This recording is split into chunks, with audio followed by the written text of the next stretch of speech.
Side note, I drink Just Water. This is not sponsored at all, but Just Water, if you see this and you want to like sponsor me, please, by all means. I drank Just Water a couple of days ago at work, and my coworker thought that I was drinking milk. She seriously thought something was wrong with me. It's just water. That's all. Anyways, all right, let's get started, shall we? Hey everybody, and welcome to another episode of Digging in the Crates, a series powered by the Melanated Archives. This is where we dust off forgotten stories, celebrate unsung acting legends, and explore the rich tapestry of Black artistry and culture, one story at a time. I'm Kendra Touche, or just Kendra, creator of the Melanated Archives and the Melanated Archives podcast. Welcome! Okay, you guys, so let me tell you now, if you are catching this video early on, or this is the very first video that you are tuning into on the channel, you are in for a treat, and that treat is personalized message for you. Yes, I'm talking directly to you. This is your message.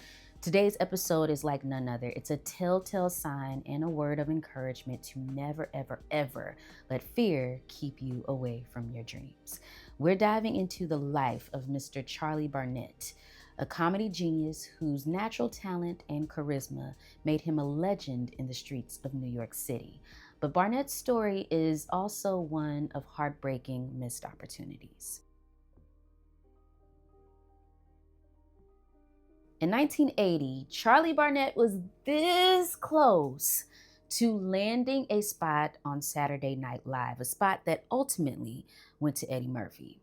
But what if things had gone differently? What if Barnett had become the face of Black comedy in the 1980s? Now, while I personally try to rid myself of the quote-unquote what ifs in this world, there are times in life when the lessons are so strong that the question of what if becomes more beneficial for us than harmful. And this is one of those times. This is a story of brilliance, struggle, and legacy. So let's go ahead and dig on in. Now, Charlie Barnett was born on September 23rd, 1954, in Bluefield, West Virginia. He grew up in a challenging environment, raised by his grandmother in a coal mining town. At just 11 years old, he left school and eventually moved to New York City. It was in Washington Square Park where Barnett's raw talent truly shined. At a time when the park was buzzing with poets and musicians and jugglers, Barnett was the king of the fountain, a nickname he earned for his ability to draw massive crowds to the park's amphitheater. Now, Barnett wasn't just telling jokes. He was putting on a full-on performance. His physical comedy, sharp wit, and larger-than-life presence made him unforgettable. His catchphrase, "I love a New York audience," wasn't just a line, it was a declaration. For Charlie Barnett, performing wasn't just a job, it was his lifeline.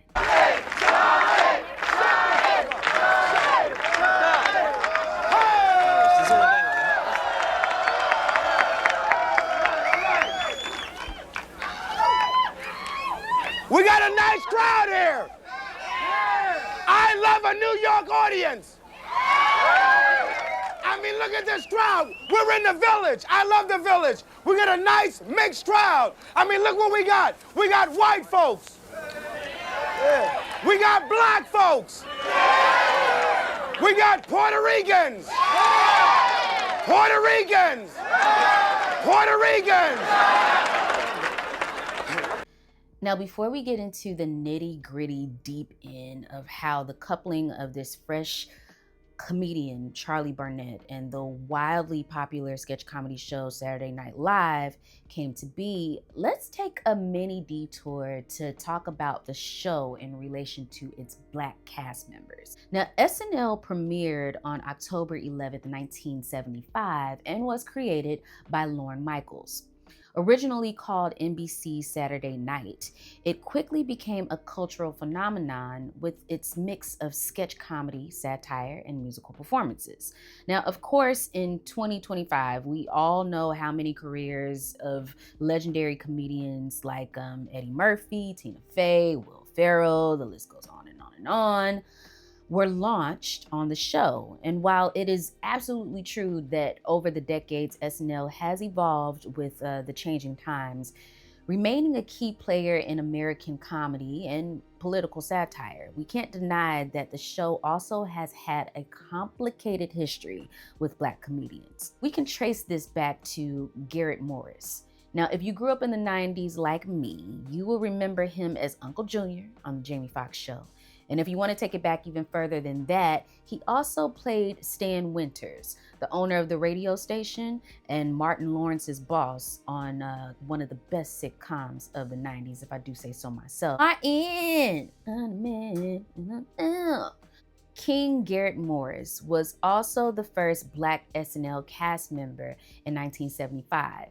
He was often relegated to stereotypical roles. After Morris, the 80s saw Eddie Murphy become a breakout star, practically saving the show with his legendary characters. After that, we had Yvonne Hudson, Damon Wayans, Denitra Vance, Chris Rock, and on and on and on. We'll save the full story and the full history of SNL and Black comedians for another time. But now we're gonna go back to Charlie Barnett. Now, if we look at just the small sample of appearances of Black actors in the show, you can see where Barnett would have fit into that lineup.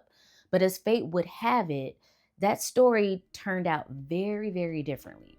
Now let's go ahead and cut to 1980. Saturday Night Live was in transition.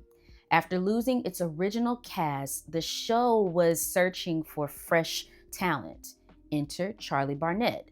His street performances had caught the attention of Gene Domanian, the newly appointed executive producer of SNL. Now, during his first audition, Barnett dazzled. He had everything that the show needed: charisma, stage presence, and a style that could electrify a live audience. Domanian was ready to hire him on the spot, just like that, honey. But there was one final step: a follow-up audition that required reading from a script. Now, for most performers, this would have been a routine step, a piece of cake. But for Barnett, it was a roadblock, a major one at that. Now, while it's widely accepted that he may have in fact been illiterate, Barnett himself later admitted, "I read good, but I read slow." And trust and believe me, I completely understand where he's coming from. I have a similar relationship with singing, actually.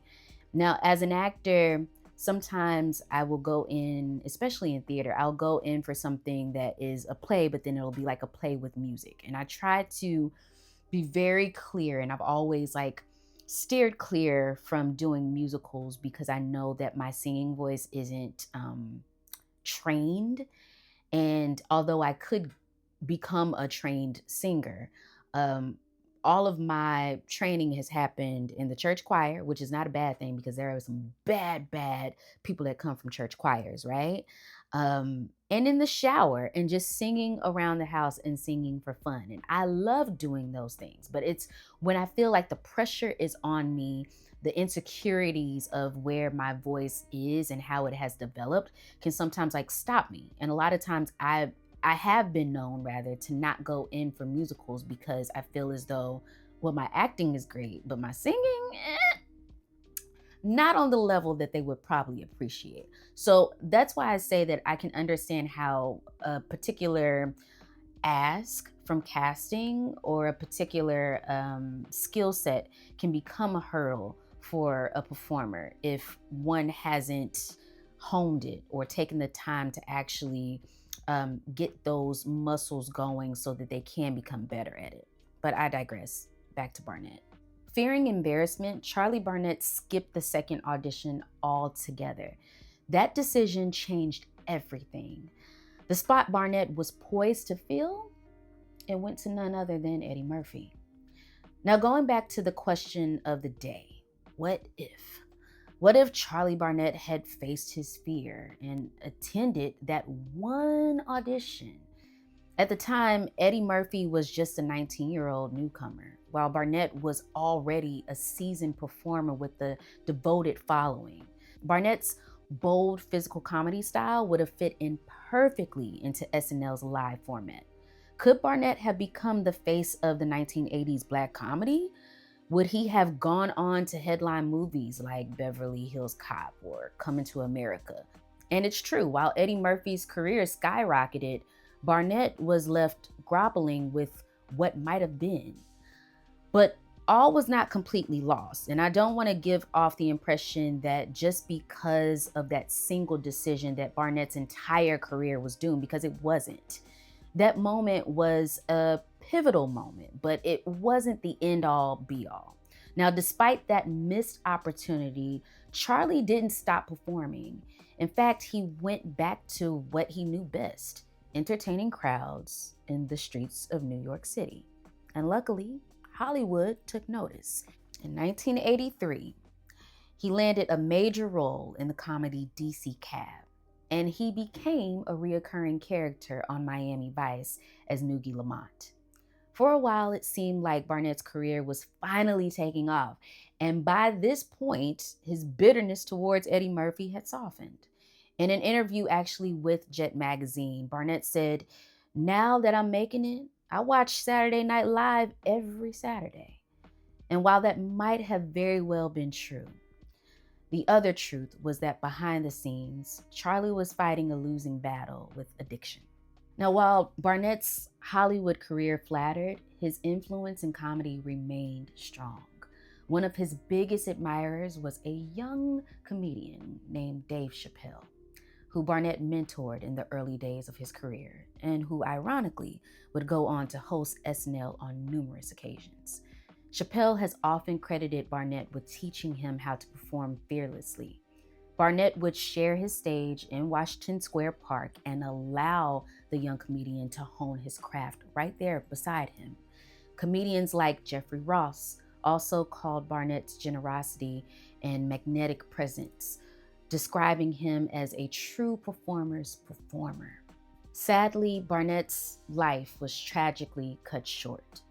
Years of heroin use led him to contracting HIV, and on March 16, 1996, Charlie Barnett passed away from AIDS-related complications at just 41 years old. But his impact didn't fade. And in 2000, Dave Chappelle dedicated his stand-up comedy, Killing Them Softly, to Barnett, ensuring that his legacy as a pioneer of comedy would not be forgotten. Charlie Barnett's story is one of untapped potential and undeniable influence. He may not have reached the heights of Eddie Murphy on a professional level, but I do want to say that he made a difference and did much with the success that he was able to obtain. One thing's for sure, he damn sure left an indelible mark on comedy and the performers who followed him in his footsteps. So what can we learn from his story? His actual story. It's a reminder of how close genius can come to greatness and how sometimes it takes more than talent to change the course of history. Thanks so much for joining me for this episode of Digging in the Crates. If you've been inspired by Charlie's story, hit the like button, share this video, and subscribe to the channel for more stories from the Melanated Archives. Remember to follow us on all of our social media platforms, wherever they may be. If you haven't done so already, be sure to also check out and subscribe to the Melanated Archives podcast, link in the description below. And until next time, stay curious, stay creative, and stay melanated. Remember, melanated isn't just a color, it's also a mindset too. And as long as you can see in color, you have the power to create worlds of art and life that reflect all of the beautiful backgrounds that make us who we are. Now, drop a comment with your thoughts, and let's keep this conversation going. Thank you so much for digging in the crates with me, y'all. See you all again very, very soon.